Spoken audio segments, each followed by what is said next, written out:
Are you 15 to 25 and looking for significance? Feeling stuck or stifled? We are here to rattle your cage.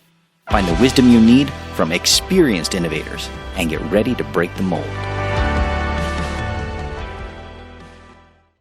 So my guest today is Dan Miller. Dan is actually the gentleman that gave me the push to start a company. And I am extremely, just grateful, excited. I can't even go through all the emotions that are there about how cool it is for me to be able to interview Dan and his alternative, innovative career pathway. So Dan, can you give us the 3-minute version of what are you currently doing? Give us a picture of your life. Sure. I'm an author, speaker, coach. That pretty much encapsulates the primary things that I do. But that means I get to stroll across from my house back to a barn we have here in our property that we call the sanctuary in the morning. And I interact with people like this. But primarily, I'm reading, studying, listening, and then creating content that'll help other people inspire and bring out the greatness that they have in them. So I write a lot. I spend a lot of time writing. That's really my first love. But then we also are coaching, teaching people how to be coaches. We have online communities where we engage people who are entrepreneurs who want something more. So it's a mixture of things. Like any true entrepreneur, I would be bored if I had to do the same thing, even if it was something that I enjoyed, if I only did one thing over and over every single day. So I'm a product of your writing and of your podcast and all of the other sort of tangential things that have come out of what you do. And so I can attest to the power of what you write and what you do. But I'd like to back up and ask, how did you get here? What was the path here? Because we want to take teenagers and families through this path and maybe analyze it and ask, could a teenager take this kind of a path? Okay. Yeah. I grew up on a farm, which I really am grateful for because it gave me a little exposure to a lot of things, a little bit of mechanics, a little bit of plumbing, a little bit of carpentry, a little bit of gardening, horticulture, all those things you're exposed to on a farm. So I really consider that a rich environment to have grown up like that. We were very poor, but that didn't matter because I was being exposed to a lot of ideas. And in that mix, when I was about 13 years old, I got a hold of the little audio recording by Earl Nightingale called The Strangest Secret. And the principle in that is we become what we think about. And it was transformational for me as a farm kid. I thought, can I really change the trajectory of my life that seems to be pretty obvious, where I'm going to grow up and help my dad on a farm and live in the same little tiny town the rest of my life? But it opened my eyes to the fact that there was more. Now, we were poor so that we did not have, being poor and being very strict in terms of the religious practices, we didn't have radio or TV. Well, poor little Dan Miller. Well, it's one of those things. Yeah, it's like, don't throw me into the briar patch because not having radio or TV drove me to books. Books have been my window to a bigger world then and now, many years later. Books opened my eyes to the possibilities. It started connecting me with the Horatio Alger stories and people who are masters of achievement like Dennis Waitley and Jim Rohn and Earl Nightingale, Napoleon Hill, Zig Ziglar, people like that. And I became a voracious student of those people in believing that I could do more than what my little tiny life seemed to indicate. Nobody in my world had gone to college. Nobody in my life had left the farm. That was what little kids raised as Mennonite boys do. You drop out of school as soon as you can, and you farm or do carpentry in order to be responsible providers for your families. I wanted to do more, to see more, to have more, to be more. And it was books and audio programs that opened my eyes to that. So I did go on to college, much to my parents' chagrin, not their support, but I went to college, left the farm, started this journey. I've never had a real job. I've always done entrepreneurial kind of things where I just see an idea and figure, wow, I can turn that into a money-making opportunity. And that's all I've ever done, Steve. I just go from one idea to the next, but it's worked pretty well. And then when I was I'm going to give you a real fast version here. When I was in my mid-40s, I started teaching the Sunday school class at our church on career life transition. Just because of my background, I had an academic background, a master's degree at that point in clinical psychology. So was comfortable helping people through that process. And that little Sunday school class grew and grew and grew. And I'm like, golly, what's up with this? And here's what I was finding. And this will be encouraging for your teenagers that you work with, because I thought I would have teenagers wondering what should I major in college, or the teenager who just lost his job at Burger King and wondering what to do next. You know who I had coming to that Sunday school class? Dentists, physicians, attorneys, engineers, accountants, pastors, who were saying, golly, everybody sees me as being very successful and I'm doing okay, but I don't think this is it. This is not really my dream. This is not my passion. Help me figure this out. And it opened me up to this amazing opportunity to work with people like that and help them figure out what is my passion, what is my talent, how can I create an economic model to create money doing that. And so that's what I've been doing now for the last many years, is helping people in that space. And in doing that, I write, speak, and coach. So, how long does it take to get this kind of experience? And so, to be fair, we've been hearing kind of two different kinds of answers. So I'm going to like ask you for the two different kinds. Sure. The first one is, how hard is it to get started? Like, what's the hurdle to get to the beginning? And then the second one is like, how long does it take to kind of get toward close to mastery? Well, in my case, I'd say it takes 72 years. and I'm not close to mastery yet. That's an ongoing process. I know people are big to differ, but but I'm enjoying the process at every stage. I enjoyed it when I was 16 years old, and I enjoy it today. But it is a continuing adventure. The technology that I'm using today to engage and to do the things that I'm talking about, podcasting, blogging, online communities, Facebook, Pinterest, TikTok, all those things. I mean, those weren't available 10 years ago, much less 30 years ago. So these are just tools that we're using today, but they aren't the integral parts of how to be successful. There were ways I could be successful when I was 16 years old, and that's by connecting with people, being authentic, having a good work ethic. Those things still produce great results. So it's an ongoing journey that never ends. Now, the other part of your question was, what does it take in terms of like financial? Do you have to have a dad who's very successful, who sets you up in business, or be able to go down to the bank and get a small business loan? Absolutely not. I mean, most of the things that I've done, I've started with very little capital. I mean, most of the business, if you take my mastermind as an example, I started with $1,000. I put that into an account, a separate account, so we had a couple software programs that we wanted to help operate that. But it's a method of creating people at a high level and allowing them to talk to each other, help and encourage each other.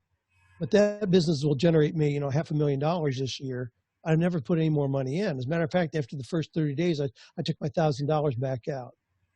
69% of all businesses being started today.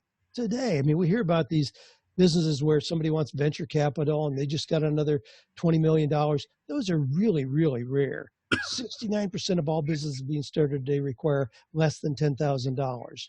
26% require zero in capital. And we can bring that down to the kind of things that, anybody can do. I mean, I can decide that I want to detail cars. Well, I may go to Walmart and pick up $30 worth of supplies to start that, but essentially you start with nothing and just go out or if I say that I can paint somebody's house for them. Well, I may bid the house at $1,800 and then say, well, $400 of that is going to be required for supplies. You pay me that, I'll go get the materials and we'll start and do this. I mean, there's so many things you can start with absolutely nothing. And to me, that's really encouraging. And even in today's environment, people who feel like their hands are tied, they're trapped in a job they don't enjoy because they don't have the money to start a business. Nah, that's just an excuse. It's not reality at all. Interesting. And I pay attention. I listen, And you've been telling people these kinds of things for a while, so it must work, because you can't keep saying the same thing and have people show up and it not work, right? I have so many testimonials, Steve. It's amazing. People who have just taken those tiny steps of action and it opened them up into a whole new world. We have thousands and thousands of testimonials. I have a kid. I just had lunch with him last week, but he was homeschooled, so he'd never been to a real school or college, and he trained himself to be a blacksmith. So he was shoeing horses, and he decided he was listening to my podcast, and he says, "Man, I want to do something more than this." For 7 months, he spent 20 hours a week watching tutorials and listening to information, trained himself to be a computer software developer. Never went to a college class, watching free YouTube videos, tutorials, presented himself, took a job with IBM at $110,000 right out of the gate. Interesting, their position description required a 4-year degree and 7 years of experience. He had neither. He so impressed them with him, who he was personally, with his personal skills, that they made an exception and hired him. It, He's done other things as well. He's wild and crazy guy, but he has my book on 48 low and no cost business ideas. He's also training himself to be a piano tuner. $100 a piece. He can line up all that he wants all day long, just doing it piano tuning. He's also done caricatures, where he spent a summer at Disney World with a booth doing caricatures. He's not an artist. He developed a mechanical process for how to do this well, impress people, and was extremely successful. But there are people that are just taking ideas and acting on them. I mean, it has way more to do with mindset than it does with money or even talent. All right, so you just opened up like 3 questions. Every time I talk to you, I have more questions than I have time to ask. But it sounds like he read your book because he got around the typical system. Is that true? Yes. All right. So for those of you listening, Dan has a book called 48 Days, The Work You Love, and he's got a system for how to get around all of the automated,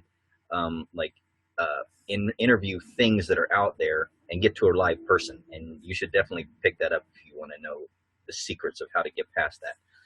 But so this young man you're talking about, does he strike you as a curious person, a driven person? Like, how do you do those things? Like, how do you learn that much?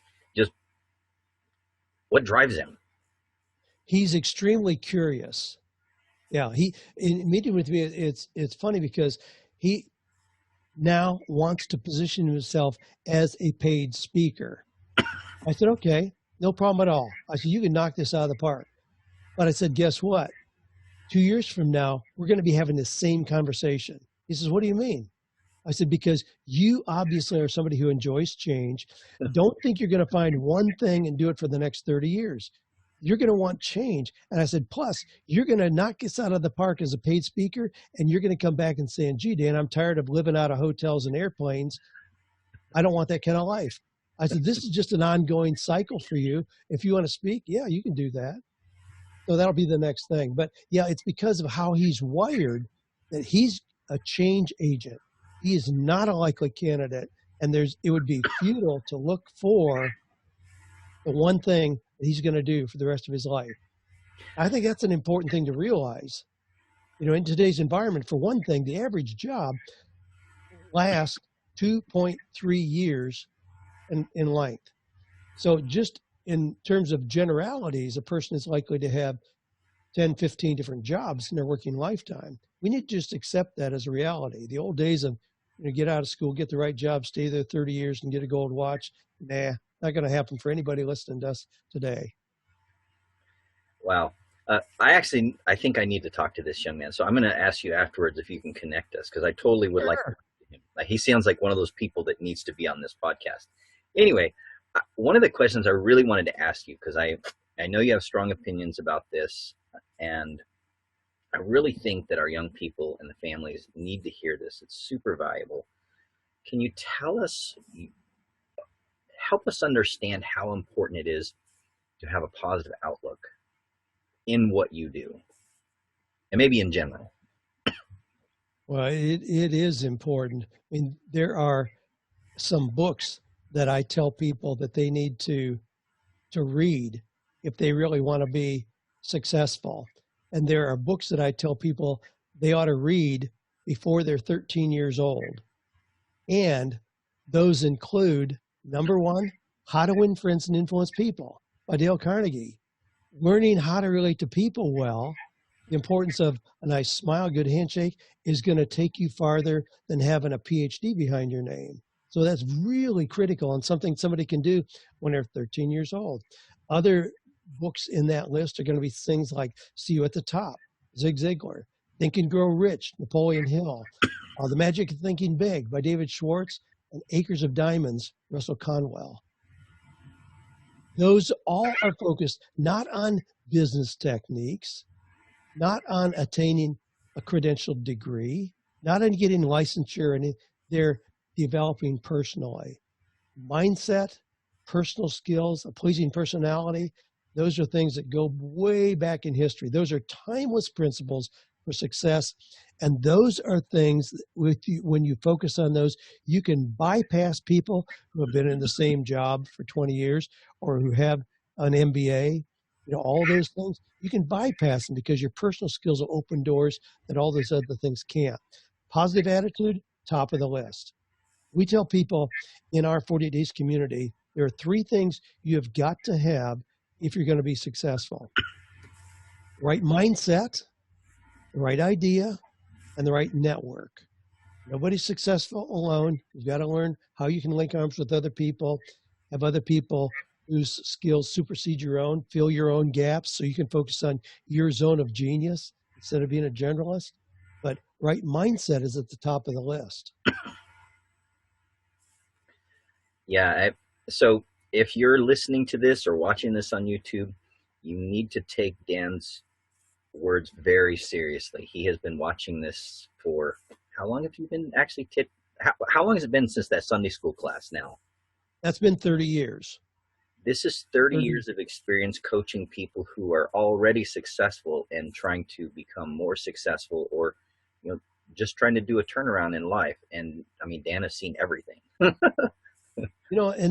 the thing that I am so grateful for, I didn't start teaching that Sunday school class with the idea of writing a book, certainly not having it be any part of my business. That was totally separate. My dad was a pastor, and that was something you did as ministry service, certainly not something you would get paid for. So I started hearing these stories and interacting with people. So the stories, the principles, the concepts in 48 Days to the Work You Love are not just some kind of theory that I developed. Those are real life stories. As I watched people do those exact things to transform and 10 times their income at times, and to get into a place where they had so much more fulfillment in what they were doing and peace about it, rather than the frustration of pushing through to do something, hoping to be responsible, but not having any real peace about it.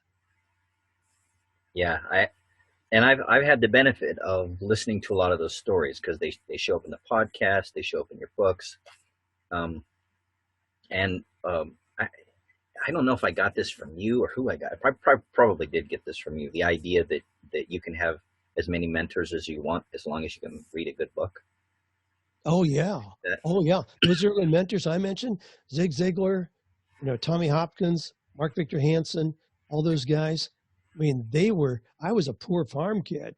All I was doing was getting their little cassettes and listening to them while I was, out in a field somewhere. It was years later that I had the opportunity to meet those people and many more. But it started by simply reading their books, listening to their programs, then going to their events, and ultimately getting to meet them in person. So do those people live the same thing on the back end that they say in their books? Well, no, I better be careful about who I mention here and who I don't. Don't air anyone in dirty laundry. Sorry. there are certainly some that do, and some of the ones, certainly Zig Ziglar. My goodness, that guy was authentic from the top of his head to the tip of his toes. Servant's heart, his mantra being, you can get anything you want in life if you help enough other people get what they want. mean, what an honorable servant's heart with that mantra, and it made him very successful. And a lot of other people have modeled that as well. He certainly was that. Mark Victor Hansen, gracious Southern gentleman. Brian Tracy, I've met him many times. Yeah, living a real life. There's a lot of people out there who are really living what they're talking about. There are other people out there, there are a lot of gurus right now that say, if you want to be successful, somebody the other day whose name you would know, and he said, like, it's Friday night, everybody's gone home. Not me. I'm going to work another 4 hours. If you want to be successful, out hustle everybody, work 80 hours a week, not 40. And I'm like, you got to be kidding me. I don't subscribe to that at all. I want my life to be full and rich. This is not just about the metrics of how many customers, how many dollars. No, there's a whole lot more to a meaningful life than just making more money. The interesting thing is, and the encouraging thing for us is, it's not just a linear equation where if you work more, you make more. In today's workplace, you can come up with systems and idea that you put in place that makes you more money than you ever dreamed about while you work fewer hours. And I've been doing this a long time, Steve, as you know. I'm not looking to reduce my hours, get my hours down to 4 hours a week, like our buddy Tim Ferriss talks about. I have zero desire. I love what I do. I want to be fully engaged 40 or 50 hours. But if that goes to 80, I know I'm going to be borrowing success from another area of my life, my relationships, my health, my spiritual well-being, something. Those things are going to start to suffer. So there has to be a reasonable balance, but it's not this equation where if I want more, I have to work more. Now that speaks to the work models that we've experienced in the United States, where if you get paid $15 an hour and you want to make more money, well, you work more hours, work weekends, work overtime. There's that connection. But when you move into this creative space, we call entrepreneurism, or just putting legs on an idea, those kind of guidelines don't make sense anymore. It may not have anything to do with how much time you put in it. I mean, as an example, we've mentioned, writing a book. So I write a book one time and get paid 1,000,000 times. I mean, how cool is that? And there are a lot of things that can be modeled after that. So there's just so many questions. This particular one, I think I should ask here. There, in the entrepreneurial world, one of the things that happens is you'll be trucking along, and then suddenly you have a huge spike, and you have to figure out how to get all the work done. Is it possible to navigate that and put in a lot of hours for a short period of time, and without completely sacrificing your life? Like, do you know people that have done that and it actually didn't kill them or drive away all the people they like? Sure. Yeah, that's a great point. And that you really can do that. And I use the 48 days as a timeline because I think you can dramatically change results you're getting in your life in that period of time if you create a plan and act on it.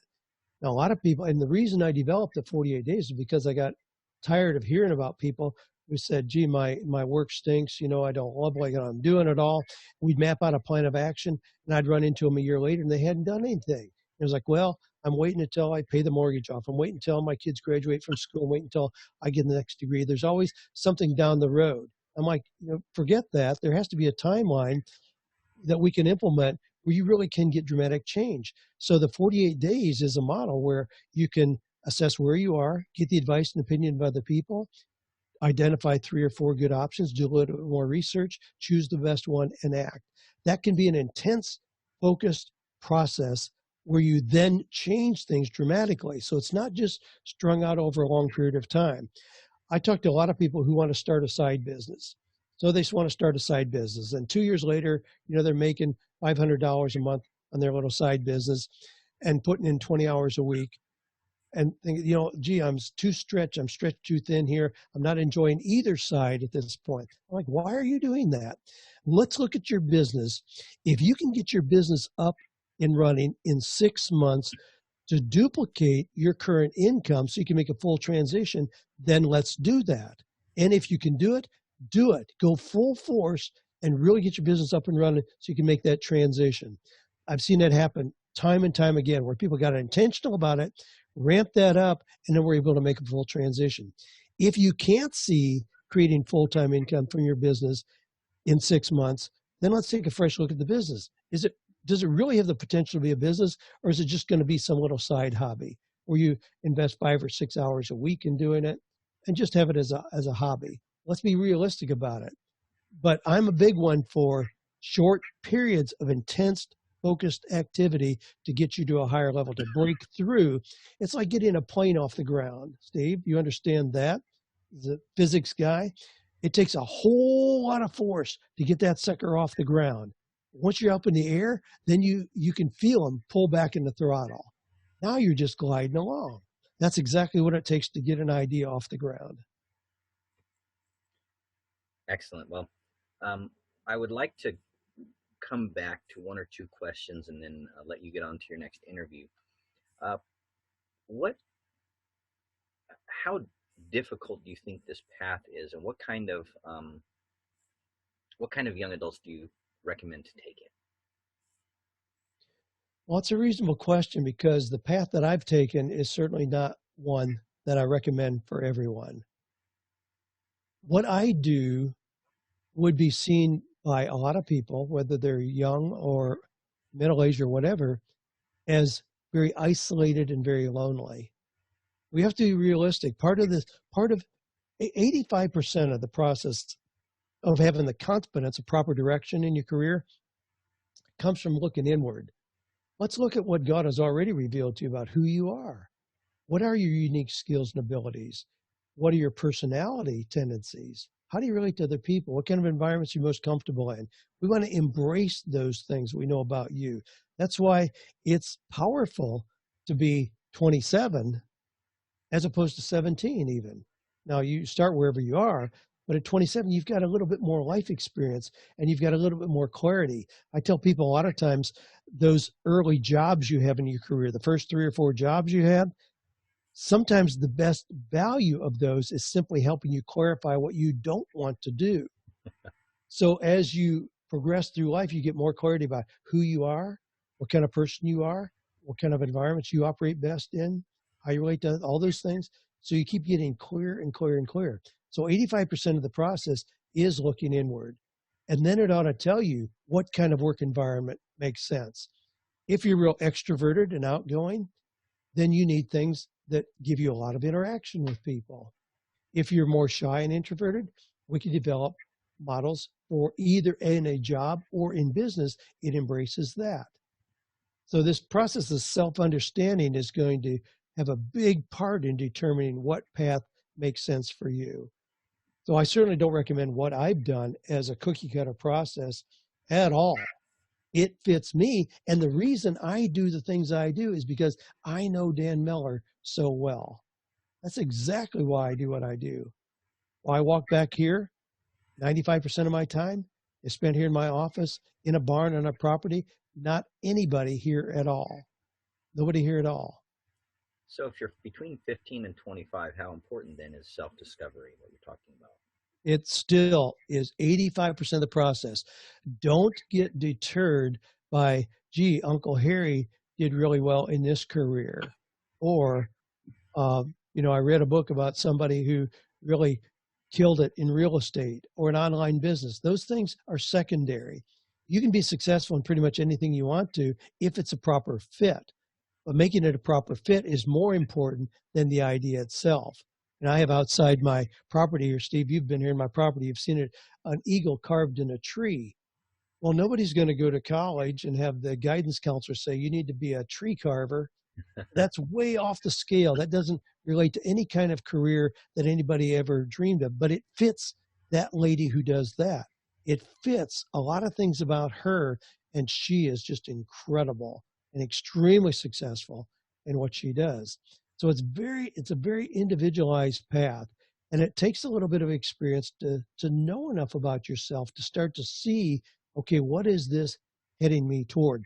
Now, that being said, I could quit what I'm doing today totally and be totally happy doing something totally different tomorrow. I mean, there are things that I would really, really enjoy. I mean, I love muscle cars. I love old cars when they really had unique design rather than the monochromatic things that we have today that all look alike. You go to a parking lot and there's 15 cars just like yours. It drives me crazy. But I could do something with cars, something with landscaping. There are other things that I could do that equally would be fulfilling for me and profitable. So it's not a matter of me having really figured out just this one thing. And I want to erase that idea. It's not one thing. There ought to be a multitude of things you can do, even knowing yourself so well, but seeing how these things all fit and could be fulfilling for you. Dan, I would love to talk to you all afternoon. We could just keep going like this because there's so much that our young people need to learn from the experience you have. But now I'm going to ask you a loaded question. I'm sorry. I get a lot of different answers to this, so I want to see how this goes. Is there anything you would change if you, looking back, anything you would change in the path you took? You know, that's a great question and a legitimate one, and the answer is no. And we can look back, have I always been successful? Has this just been one straight path to success? Not a chance. Well, I've had the ups and downs, and I've had some really big downs. But it's in that period of time, as an example, when some years ago I had a health and fitness center, and the banking ownership changed. My agreement with the banks changed. They put me in a real untenable spot, and I ended up selling a business at public auction. Woke up the next morning and realized I was $430,000 in debt.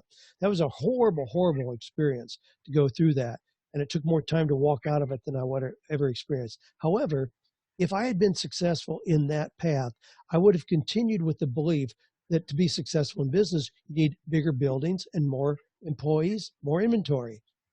In that period of time, I discovered these unique ways of doing business that I had never, ever been exposed to before. And it opened me up to this amazing world of information. So, as a writer, speaker, coach, there's nothing bricks and mortar about that. So, I don't think I would have been exposed to that, at least that early, had I not gone through those really rough times. So, I wouldn't go back and change anything. If I went back to the 16-year-old Dan Miller and where I could give him all the insight to avoid all the pitfalls, my lips are sealed, baby. I'd tell that 16-year-old Dan Miller, man, get ready for the ride of your life. This is going to be an adventure. And it still is. I mean, I'm at this point, I have this wonderful vantage point right now. As I told you, I'm just completing the 20th anniversary edition of 48 Days to the Work You Love. I've updated it every 5 years. So it came out in 2000. So 2005, 2010, 2015 updates, and now one here. So I'm looking back 20 years. Well, the other half of that, I'm looking forward 20 years. Imagine, what is the workplace going to be like? When we see the change that's happened in the last 20 years, it's astounding. And I am confident it's going to be every bit as astounding looking forward 20 years. So I'm looking at the workplace. I'm also looking at my own life. Looking, okay, here's where I am now. What do I want my life to look like 20 years from now? And what am I going to do to design and create that life that I want? Man, what an exciting opportunity, no matter where you are on the age continuum. All right, so you almost answered my last question, but not quite. So what has been the biggest reward of this path that you've taken? Yeah, I'm going to go way off script here probably. That's real easy for me. The biggest reward is my marriage. It has nothing to do, the most satisfying thing that I've done has nothing to do with business success, books sold, dollars in the bank at all. It's my marriage. There's nothing that is as foundational to me as that. And then the resulting children and grandchildren. That's my greatest, proudest legacy, is that. And really, I don't know where I would be on this journey without the support and encouragement of Joanne, my wife. We've been married 52 years. Like, we ought to really cool. know everything. We still have date nights. I still surprise her with little love notes as she does me. It's so alive and but she's my biggest encourager in those times of being down. And that's one of the things about being successful. And I mentioned earlier, we need the right mindset, the right idea, the right network. You don't do this alone. you've got to have people who are cheering you on. Sometimes that's not the people closest to you. It may not be family members or cousins at the Christmas dinner. You may need to look and see. That's why I was seeking out those mentors when I was early, very, very young. But yeah, my greatest success is my family, my wife and kids and grandkids. That's it. I'm a happy camper. I'm a familionaire. I mean, I don't know if that's a real term, but I'm rich beyond measure in family, and that's more important than my financial portfolio. Well, Dan, we couldn't end anywhere better than that.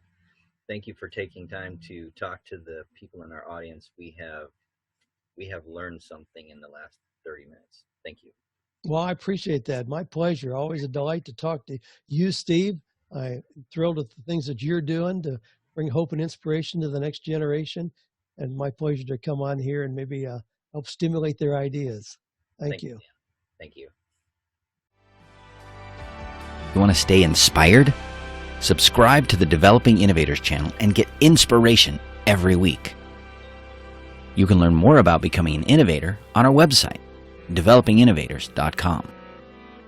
Now, go do something. Knowledge only becomes wisdom when we use it.